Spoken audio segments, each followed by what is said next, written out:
حضرت شیخ الحدیث مولانا محمد زکریا صاحب رحمت اللہ علیہ ایک واقعہ بار بار سناتے تھے شیخ ابو عبداللہ اندلوسی رحمہ اللہ تعالی کا، اور حضرت شیخ رحمت اللہ علیہ نے ام الامراض میں جو بات فرمائی ہے اس میں تحریراً وہ یہ ہے کہ یہ جو قصہ ہے یہ میرے دل میں جم گیا ہے اور میرے دل کے اندر چھپ گیا ہے، یعنی جیسے کانٹا چھپ جاتا ہے ویسے اندر گھسا ہوا ہے، اور اس لیے گھسا ہوا ہے کہ یہ واقعہ بڑی عبرت کا ہے تو دل میں جمع رہے، دل میں گھسا رہے تو میں بھی تکبر سے بچوں۔ اور حضرت شیخ رحمت اللہ علیہ فرماتے ہیں کہ جو بھی سالک ہے میرا دل یہ کرتا ہے کہ ہر سالک کے دل میں یہ قصہ جمع رہے تاکہ اس میں ایک لمحے کے لیے بھی غرور نہ آئے، بڑائی نہ آئے۔ شیخ شبلی رحمت اللہ علیہ اس واقعے کو نقل فرماتے ہیں، شیخ شبلی رحمت اللہ علیہ اور شیخ جنید بغدادی رحمت اللہ علیہ اپنے زمانے کے کبار اولیاء میں سے ہیں، اور یہ شیخ ابو عبداللہ اندلوسی رحمہ اللہ تعالی اندلس اسپین کے اولیاء کبار میں سے تھے اور منتقل ہو گئے تھے، اس لیے کہ ادھر بہت بڑا فالوئنگ ہو گیا تھا بغداد وغیرہ میں، تو بغداد میں قیام پذیر ہو گئے تھے، اور ہزاروں ان کے مرید، ہزاروں مرید دور دور تک پھیلے ہوئے، اور ان کے مریدوں میں ہزاروں تو علماء اور مشائخ، اور ہزاروں خانقاہیں ان کے دم سے آباد تھی، اور ہزاروں مدارس ان کے فیض سے آباد تھے، اور ہزاروں ان کے شاگرد تھے، اور 30,000 حدیثوں کے حافظ تھے۔ اپنے زمانے کے سب سے بڑے شیخ ابو عبداللہ اندلوسی رحمہ اللہ تعالی، شیخ شبلی رحمہ اللہ تعالی فرماتے ہیں کہ ایک مرتبہ شیخ نے سفر کا ارادہ کیا تو اتنے بڑے شیخ تھے کہ سب تیار ہو جاتے تھے ساتھ جانے کے لیے، اس لیے کہ صحبت سے جو کچھ ملتا ہے وہ ملتا ہے، صحبت سے، صرف ہفتے میں ایک مرتبہ بیان سن کر کے چلے جانے سے نہیں ملتا، یہ بھی غنیمت ہے الحمدللہ۔ صحبت اصل کہ شیخ کے پاس بیٹھے تاکہ شیخ کے قلب میں جو چیزیں ہیں وہ ہمارے اندر منتقل ہو اور شیخ کے سامنے ہمارا بیہیویئر آئے، تو ہزاروں لوگ ساتھ تیار ہو گئے۔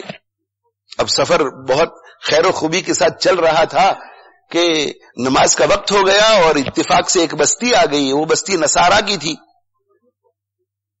تو بستی سے گزر رہے تھے اور کنویں کی تلاش میں تھے کہ کنواں مل جائے تو سب حضرات وضو کریں اور وضو کر کے نماز پڑھیں، اور گزر رہے تھے تو لوگوں کے گھروں میں نظر بھی آ رہا تھا کہ بھئی کوئی عبادت کر رہا ہے، کوئی صلیب کے سامنے سجدہ کر رہا ہے، اور کنیسہ اور چرچ کے پاس سے گزرے تو وہاں دیکھا گیا کہ وہ پتلا ہے اور اس پتلے کے سامنے لوگ کھڑے ہیں اور کوئی سجدہ کر رہا ہے، اور آگے بڑھ گئے بستی سے گزرتے گزرتے، اور بستی کے کنارے پر ایک کنواں تھا، اس کنویں کے اوپر نوجوان لڑکیاں پانی بھر رہی تھی، اس لیے کہ گھروں سے غیر مسلم معاشرے میں نوجوان لڑکیوں کو ہی بھیجا جاتا ہے، اور مسلم معاشرے میں بھی جہاں دین پر عمل کرنے کا احتیاط نہیں ہوتا لڑکیوں کو بھیجا جاتا ہے کہ جاؤ پانی بھر کر کے لے آؤ۔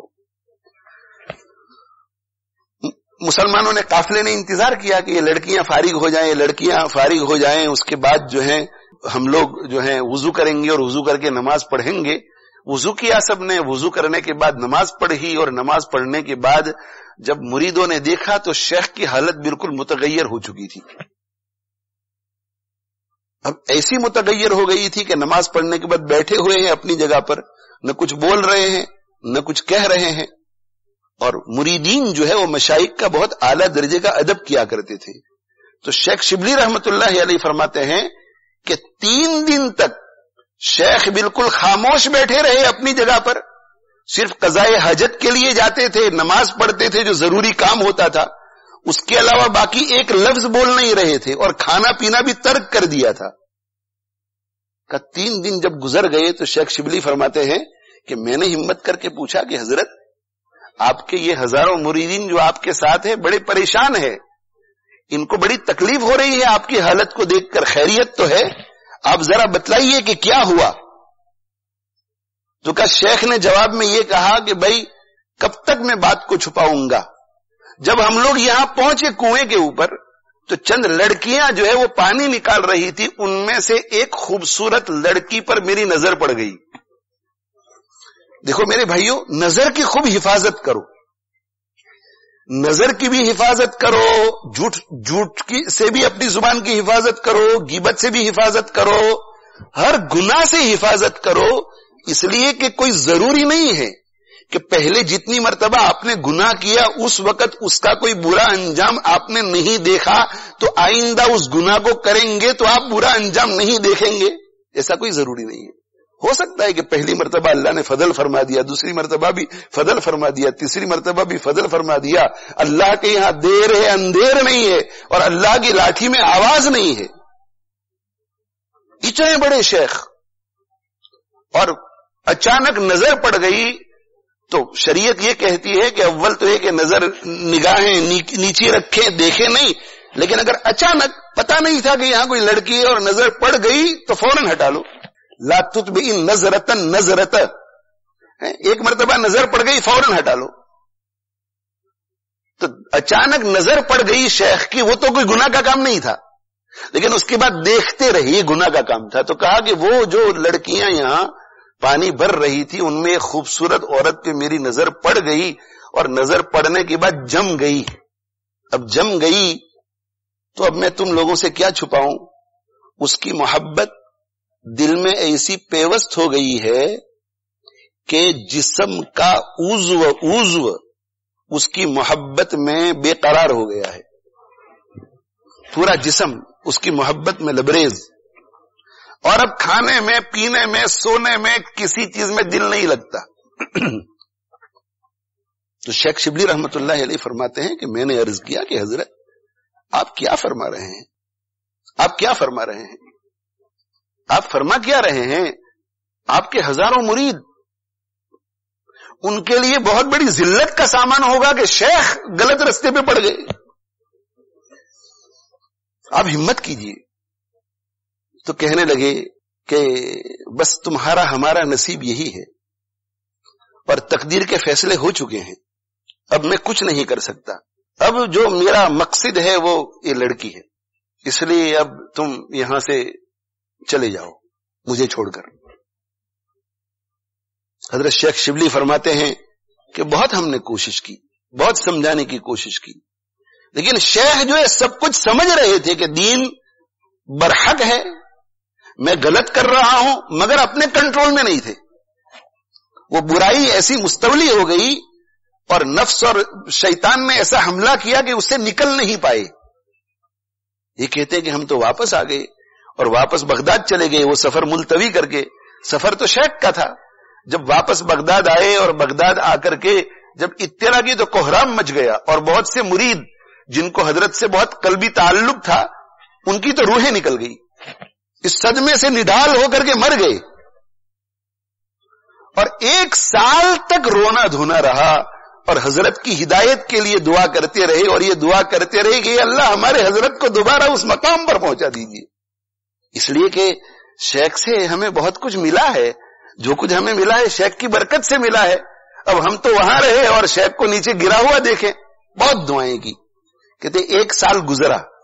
1 سال گزرنے کے بعد ہم لوگوں نے آپس میں مشورہ کیا کہ ایک جماعت کو بھیجنا چاہیے تاکہ دیکھ کر کے تو آوے کہ شیخ کس حالت میں ہے.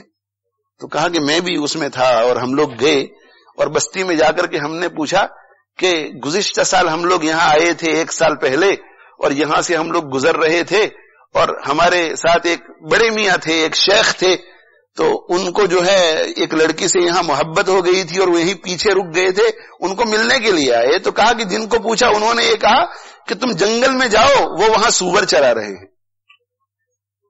اپنے زمانے کا شیخ 1 سال میں یہ حالت ہو گئی کہ سور چرا رہے ہیں. کہتے کہ ہم لوگ جنگل میں گئے، ہمارے تو کلیجے منہ کو آ گئے دیکھ کر کے شیخ جو ہیں وہ سوروں کو چرا رہے ہیں. چرواہا بن گیا ہے، چرواہا. پوچھا لوگوں سے کہ بھئی سور چرا رہے ہیں؟ تو کہا کہ جی ہاں، جس لڑکی کی محبت میں وہ فریفتہ ہو گئے تھے وہ ہمارے سردار کی لڑکی ہے. اور انہوں نے تحقیق کر کے جب پیغام بھیجا تو سردار نے کچھ شرطیں لگائی ان پر کہ شادی کے لیے یہ شرطیں ہیں. ان میں سے ایک شرط تو یہ تھی کہ مذہب بدلو،